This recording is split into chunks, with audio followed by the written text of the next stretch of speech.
ආයුබෝවන් ළමයි ඔයාලා මේ බලන්න හදන ගියන්සන් ක්‍රියේටර් සීසන් 1 එකේ මම අරන් එන 4 වෙනි එපිසෝඩ් එක. ඒ කියන්නේ සීසන් 1 එකේ 7 8 කියන එපිසෝඩ්ස් දෙකේ රිවිව් එක.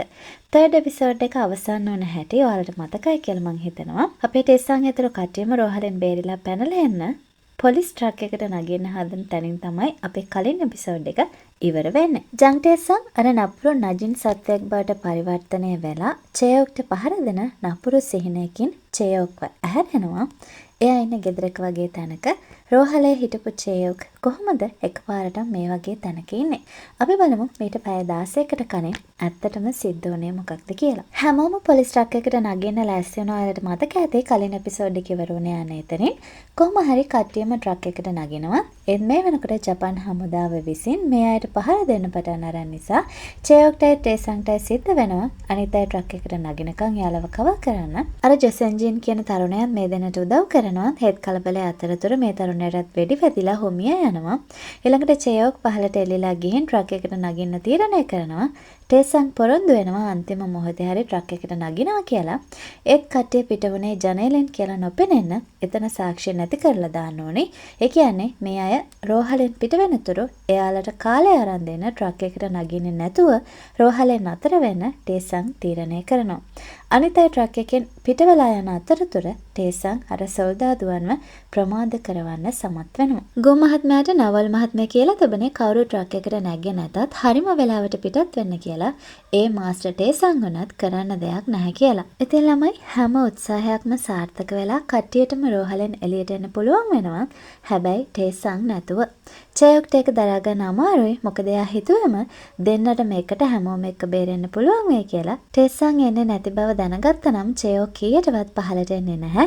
එයාත් ටේසන් එක්කම නතර වේවි. ඒත් ළමයි දැන් කරන්න දෙයක් නැහැ. ඉෂිකාව එක්ක පොලිස් ට්‍රක් දෙක රෝහලෙන් පිට වෙනකන් කොහොම හරි අල්ලන් ඉන්න ටේසන් අන්තිමේදී පසුබහින තීරණය කරනවා.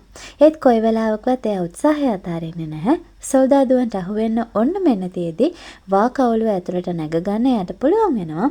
ඒත් මෙතන ඉන්න නපුරු හමුදා නායකයා ඒක දැනගෙන වා කවුළු වල හැම අස්සක් මුල්ලක් නෑරම හොයන්න අන කරනවා මේ ටේසන්ව. සොල්දාදුවන්ට අහු නොවි වා කවුළුව දිගේ දුවගෙන යනකොට ටේසන්ව පහළ ආගාදයකට ඇදගෙන වැටෙනවා. ඒක තනිකරම මිනි යටකටු වලින් පිරුණු තැනක්. ඒ කියන්නේ මේ රෝහල ඇතුළේදී මිය යන හැම කෙනෙක්ගෙම සිරුරු දාන භූගත ආගාදයක් ඇතුළේ තමයි දැන් ටේසන් ඉන්නේ. මේ වෙනකොට අර පොලිස් ට්‍රක් දෙක රෝහලෙන් පිට නගරය දෙසට ගමන් කරමින් ඉන්නේ. ජුන්ටේක්වත් නිදහස් කරගන්න එක මේ අයගේ ප්ලෑන් එකේ කොටසක්. ඉතින් අතරමඟදී ජුන්ටේක්ව මහපාරට අතරලා යනවා මේ ට්‍රක් එකකින්.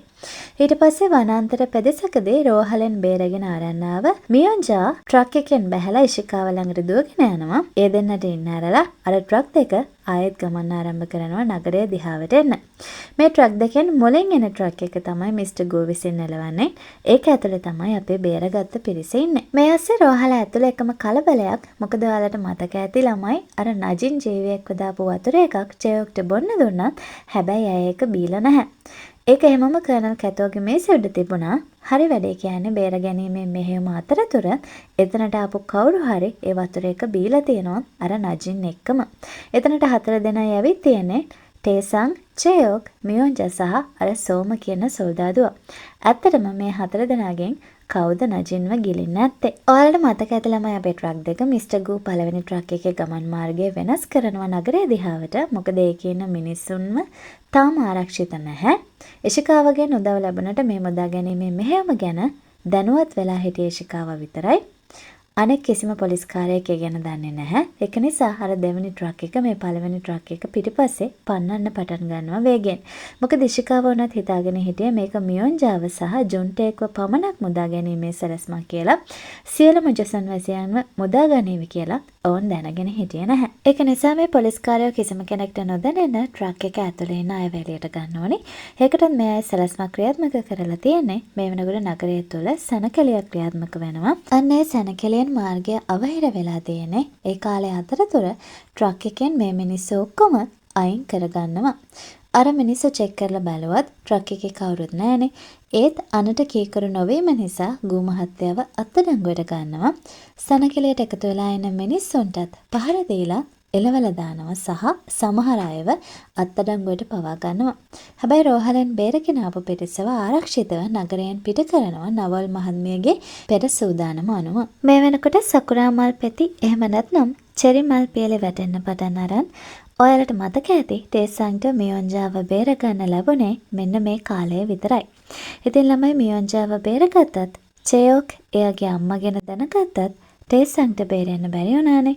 ඒ ගැන චේයොක් ඉන්නේ ලොකු වේදනාවකින්. මේ අතර රෝහලේ සිද්ධ වෙන කලබලය ගැන මයේඩා ආර්යාවට දැනගන්න ලැබෙනවා. ලේඩි මයේඩාගේ හස්බන්ඩ් ඉෂිකාව කාලයකට පස්සේ එදා රාත්‍රියේ ගත කරන්නේ මියොන්ජා එක්ක.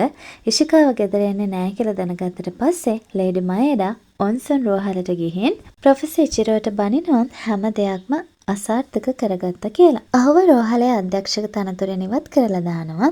ඒත් මේ වෙලාවේදී තමයි ඉෂිකාව ලේඩි මයේඩාට සේෂන් ගැන කියන්නේ. මෙච්චර කල් කරපු පරීක්ෂණයක් මේ වෙනකොට සාර්ථක වෙලා කියලා ලේඩි මයේඩාත් දැනගන්නේ මෙන්න මේ වෙලාවේදී. හැබැයි තාම මේ මයේඩා අර නජින් ගැන දන්නේ නැහැ. මේ අතර ටේසං ආගාදයට වැටුණා කියලා දැනගත්තට පස්සේ අර නපුරු හමුදාකාරයා ඇවිත් ටේසංව මරන්න හදනවා. ඒත් එතනදී ටේසං ඉස්සර වෙලා මේ හමුදාකාරයාට වෙඩි තියලා එතනින් එළියට එනවා. හැබැයි යාට ගොඩක් අමාරුයි. ළමයි අපි තවම දන්නේ නැහැ අර නජින්ව එක්ක වතුරේක බිව්වේ ඇත්තටම ටේසංද කියලාවත්. හැබැයි අපිට ඒකට උත්තරේ ඊළඟ එපිසෝඩ් එක ආරම්භයේදීම හම්බ වෙනවා. ඇත්තටම නජින්ව බීලා තියෙන්නේ මියොන්ජා එහෙම නැත්නම් අකිකෝ. දැන් මියොන්ජාව සම්පූර්ණයෙන්ම පාලනය කරන්නේ නජින්. ස්නායු පද්ධතිය එක්ක සම්බන්ධ වෙලා මිනිස් මොළයට ඍජු බලපෑමක් කරන්න මේ නජින්ට පුළුවන්. දැන් එයා මිනිස්සුන්ව මරලා ඔවුන්ගේ මොළේ උරාවන්න පටන් අරන් හැබැයි මිනිස් ස්වරූපයෙන්ම. දැන් ඔයාලට ප්‍රශ්නයක් ඇති. ඇයි මියොන්ජා සේෂින් වගේ උනේ නැත්තේ කියලා? සේෂින්ට එහෙම වුණේ අර සීරම් එක නිසා. නජින්ව බොන්න දෙන්න කලින් සේෂින්ට සීරම් එකක් එන්නත් කරලා තිබුණේ. සේෂින් පරිපූර්ණ සත්වයක් බවට පරිවර්තනය වෙන්න අන්න ඒක තමයි හේතුව. රෝහලෙන් පිටතේ දේවල් සිද්ධ වෙද්දී ඔයාලට මතක ඇති ලේඩි මයේඩා එරාත්‍රියේ ඔන්සන් වලට ආවා කියලා. ප්‍රොෆෙසර් ඉචිරෝ මයේඩාව අර සේෂන් ළඟට එක්කන් එනවා. මෙච්චර වෙලා සද්ද නැතුව හිටපු සේෂන් එකපාරට දරුණු හැසිරීමක් පෙන්වන්න පටන් ගන්නවා. මොකද මේ සේෂන් කියන්නේ ලේඩි මයේඩාගේ ගුරුවරියක්. මීට වසර 10කට පෙර ඇගේ අතුරුදහන් වීමට මේ මයේඩාගේ ඍජු සම්බන්ධතාවයක් තියෙනවා. මේ වෙනකොට මිස්ටර් ගෝ ඇතුළු ජනතාව පොලිසිය තුළ හිර කරලා ඉන්නේ. චේයොක් නිතරම ගෝල්ඩන් ට්‍රෙෂර් එකට එනවා. අහම්බයකින් හරි ටේසං ආපහු ඇවිත් බලන්න. නවල් මහත්මයා දුරකථනය ළඟින් හෙල්ලෙන්නේ නැතුව බලන් ඉන්නවා. කොයි මොහොතේ හරි ටේසංගෙන් ඇමතුමක් ලැබෙයි කියන බලාපොරොත්තුවෙන්. ටේසං ආපහු අමාරුවෙන් අර පිරිසුදු කරන්නන්ගේ කාමරයට එනවා. එයාට වෙඩි වැදලා තියෙන්නේ. ඒත් නාස්ති කරන්න පොඩි කාලයක්වත් නැහැ. එයා ආපහු අලුතෙන් ජපන් සොල්දාදුවන්ගේ ඇඳුමක් ඇඳගෙන මේ සොල්දාදුව පිරිසටම එකතු වෙනවා. ප්‍රොෆෙසර් ඉචිරෝ එක්ක ඉන්න ලේඩි මයේඩාව දකින්න ටේසං අයව ප්‍රයෝජනයට අරන් මේ රෝහලෙන් පිට වෙලා යන්න තීරණය කරනවා. ලේඩි මයේඩාත් ටේසංට කැමතිනේ. ඒක නිසා එයා ටේසංට විරුද්ධ නොවි එයාව රෝහලෙන් එළියට ගන්න තීරණය කරනවා. ඇවිත් වාහනයට නැගලා ටික දුරක් යද්දිම ටේසංට සිහිය නැති වෙනවා. මයේඩාට ඕනි තරම් අවස්ථාව තිබ්බ ටේසංව අල්ලලා දෙන. ඒත් එයා හැම කරන්නේ නැහැ. ටේසංව බොන්ජෝන් වල තියෙන එයාගේ ගෙදරට අරන් යන්න ලේඩි මයේඩා තීරණය කරනවා. චේයොක් එයාගේ තාත්තත් එක්ක තවම ඉන්නේ ග්යොන්සන් වල නතර වෙලා. එයාලා රෝහලෙන් බේරිලා ඇවිත් මේ වෙනකොට දවස් 4ක් වෙනවා. මේ වෙනකල්ම ටේසං ආපහු එවි කියලා චේයොක් බලන් හිටියත් තාමත් ටේසංගේ සේයාවක්වත් දකින්න ලැබුණේ නැහැ. බලන් ඉන්න එක තේරුමක් නැති දෙයක් අපි මෙතනින් පිට වෙලා ආපහු යමු කියලා චේයොක්ගේ තාත්තා කියනවා. අම්මා තවම තොන්සන් රෝහල ඇතුලේ ඉන්නවා. ටේසං වෙනුවට එතන ඉන්න ඕනේ හරිනම් මම. ඒක මාස්ටර් ටේසංට අදාළ දෙයක් නෙවෙයි. ඔහු මේ අවුලට පැටළුනේ මං නිසා. අඩුම තරමේ මම ටේසං වෙනුවට එතන හිටියනම් අම්මට එහෙම කරපු අයගෙන් පරිගන්න හරි තිබුණා කියලා චේයොක් තාත්තට කියනවා. ඇත්තටම අර රෝහලේ ඉන්න විරූපී සත්වයා තමන් ආදරය කළ ආදරණීය බිරිඳ කියලා චේයොක්ගේ තාත්තා දැනගන්නේ මෙන්න මේ වෙලාවේදී. දවස් 4කට පස්සේ ටේසංට සිහිය එනවා. සිහිය ආවට පස්සේ තමයි එයා දැනගන්නේ එයා තාමත් ඉන්නේ ලේඩි මයේඩාගේ ගෙදර කියලා. මේ වෙනකොට ජං ටේසං තරමක් සුවඳට හැරිලා ඉන්නේ. හැමෝම පුදුම කරමින් ටේසං ආපහු ගෝල්ඩන් ට්‍රෙෂර් එකට එනවා. හැමෝම හිතුවේ ටේසං මිය ගිහින් ඇති කියලා. ඒත් ඒ කවුරුවත් බලාපොරොත්තු අතහැරලා තිබුණේ නැහැ. ලොකු ප්‍රශ්න තිබුණ කාලයකින් පස්සේ ආපහු ගෙදර ආපු ටේසංගේ පළවෙනි රාජකාරිය තමයි මිස්ටර් ගෝ ඇතුළු අනිත් අයව පොලිස් ප්‍රිසන් එකෙන් බේරගන්න එක. හැබැයි මේ වෙනකොට ගූ මහත්තයාට හොඳටම වද දීලා තියෙන්නේ. එයා ඒ වද හිංසා ඉවස ගන්නම බැරුව පාපෝච්චාරණයක් කරලා තියෙනවා ජොසොන් වැසියන්ව බේරගන්න මූලිකත්වය ගත්තේ ටේසන් කියලා. ලොකු මොරාල් එකකින් ටේසන් පොලිසිය ඇතුළට එනවා. මොකද එයා දන්නවා පොලිස් ලොක්කා ඉෂිකාවගේ ලොකුම දුර්වලකම මොකක්ද කියලා. ඒක නිසා එයා චුට්ටක්වත් බය නැහැ පොලිසිය අයට. ටේසන් පුංචි තර්ජනයක් කරනවා ඉෂිකාවට. වෙළඳුන් සහ මිනිස්සු හැමෝම නිදහස් කරන්න එහෙම නොවුනොත් ග්‍යොන්සන් වල හැම කර්මාන්තයක්ම අද ඉඳන් වහලා දානවා කියලා. ඉෂිකාව ඒකට එකඟ වෙන්නේ නැහැ. මොකද එයාට ඊටත් වඩා ලොකු ප්‍රශ්නයක් තියෙනවා. මේ වෙනකොට මියොන්ජාව ඔන්සන් වලින් බේරගෙන ආවෙත් දවස් 4ක් වෙනවනේ. එයා තමයි අර නජින්ව දාපු වතුර එක බීලා තියෙන්නේ. ඉතින් මේ දවස් 4ට එයා මිනිස්සු 11කට වඩා මරලා ඔවුන්ගේ බ්‍රේන් එක සම්පූර්ණයෙන්ම කාලා දාලා තියෙනවා. තාම කවුරුවත් දන්නේ නැහැ මේ වැඩේ කරන්නේ මියොන්ජා කියලා. ඒත් මේ පොලිස් කමිෂනර් ඉෂිකාවය ගැන දන්නවා. ඉතින් ටේසන් ඔන්සන් රෝහල ඇතුළට ගිහින් ආව කෙනෙක්නේ. ඇත්තටම මියොන්ජාට එහෙම වෙන්න ඔන්සන් වලදී මොනවද සිද්ධ වුනේ කියලා ඉෂිකාව ටේසන්ගෙන් අහනවා. ඔන්න දැන් ආයෙත් පරණ ටේසන් එයාගේ වැඩ පටන් ගන්නවා. එයා කියනවා මගෙන් තොරතුරක් ඕනේ නම් ඒකට ගෙවන්න ඕනේ බව දන්නවනේ. මගේ ගෙවීම වෙනුවෙන් මගේ මිනිස්සුන්ව නිදහස් කළොත් මං ඒ ගැන තොරතුරු දෙන්නම් කියලා. ඉෂිකාවට වෙන කරන්න දෙයක් නැහැ. ඒකට එකඟ වෙනවා ඇරෙන්න. ඊට පස්සේ හිර කරලා ඉන්න ඔක්කොම මිනිස්සු ටිකව බේරගෙන ටේසන් එතනින් යනවා. ඉෂිකාවට මිලිටරි වාට්ටුවේ භූගත රසායනාගාරය තුල කෙරෙන මානව අත්හදා බැලීම් ගැන ලියපු පොඩි නෝට් එකකුත් දීලා හැබැයි ඒ කොලේ අන්තිමට මයේඩා ආර්යාවගේ නමත් ලියලා තියෙනවා. මිස්ටර් ගූව ගෙදරට එක්කගෙන ආවෙත් ප්‍රතිකාර කරන්න පටන් ගන්නවා. නවල් මහත්මිය කියනවා ඔය ආවිත් බලන්න චේයෝක් හැම දවසකම ආවා ගිහින් එයාව බලන්න කියලා. තාමත් චේයෝක් යාගේ තාත්තත් එක්ක උන්සන් වලමයි ඉන්නේ. දැන් රෑ වෙලා චේයෝක්යාගේ තාත්තට කන්න මොනවා හරි ගේන්න කියලා වීදියට එනවා. වීදියේ දිගේ ඇවිදගෙන යනකොට එයාට දැනෙනවා කවුරු හරි එයාව ෆලෝ කරනවා කියලා. හැංගිලා ඉඳලා ඒ කෙනාව අල්ල ගන්නව නයිෆ් එක බෙල්ලට තියලා පොඩි වෙලාවකට පස්සේ තමයි ඇය හොගේ මූණ දකින්නේ. ඒ ඉන්නේ ඇය මිය ගිහින් කියලා හිතුව ජං ටේසන්. ටේසන් චේයෝක් එක්ක ඩම්ප්ලින් කඩේකින් ඩම්ප්ලින්ස් අරන් ආපහු එනවා. එයාලා තාමත් හැසිරෙන්නේ ආගන්තුකයෝ විදිහට. ආදරය කළාට තාම මේ හැඟීමෙන් චේයෝගේ අතින්වත් අල්ලලා නැහැ. හැබැයි චේයෝක් ටිකක් වෙනස් කෙනෙක්. එයා බය නැතුව ටේසන්ගේ අතින් අල්ල ගන්නවා. එතකොට මෙයාට වෙඩි සද්දයක් ඇහෙනවා. ගිහින් බලද්දී ඉෂිකාව විසින් ටේසන්ගේ නෝත්තු බලන්න එව්ව අර පොඩි පොලිස් කොල්ලට මියොන්ජා විසින් පහර දෙනවා. එවල තමයි මේ දෙන්න පළවෙනි පාරට මියොන්ජාව මේ විදිහට දකින්නේ. මියොන්ජා මේ දෙන්නටත් පහර දෙන්න පටන් ගන්නවා. ඒත් මේ නජින් කියන ජීවය හිරුවෙලියට සහ ගින්දරට බයයි.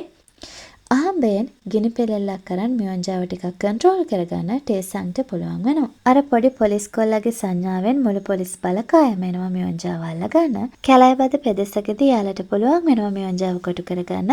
ඉෂිකාවත් මෙතනට ඇවිත් ඉන්නේ. එයා මියොන්ජාව පිළිකුල් කරනවා. බඩේ ඉන්න ළමයාත් මගේ කියලා විශ්වාස නැහැ කියලා කිව්වට පස්සේ මියොන්ජාට යකා වැහෙනවා.